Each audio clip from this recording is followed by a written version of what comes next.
Alright, looking at the rut now, we can see we've got 3 sets of Fibonacci's drawn. The primary 23.6 is all the way down here at 1303.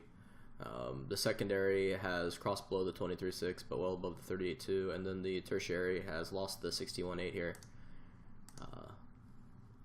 at 1350 or so. So we'll need to watch this area. We'll need to see a back test either to confirm that this break was real or to see if we find acceptance back up and over into volume. But for now it does look like the Russell has lost the volume node and is in quite a bit of a null. We can take it out to 3-year and you can tell there's really not much all the way down here into about the 23.66 or so volume wise. The secondary 61.8 also sits down there at 12.55 or so, as well as the tertiary 161.8 at 12.43. There'd be quite a bit of a drop, but we are well within the general range for that to happen. So we will have to see if we do find acceptance below this 1350. If we do, certainly a more bearish case scenario.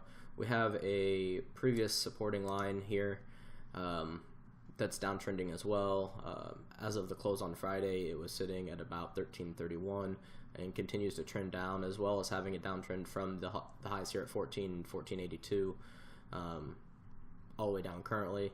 That downtrend doesn't cross the 61.8 out here until May, so that would be an interesting price point to watch for a cross back over that if we don't get it here. On the downside, obviously, if we do break this current support trend, price test down here into the 1303 to 1315, 1316 range. Here at the 38.2 of the secondary, as well as the primary 23.6, and the full retest of the tertiary.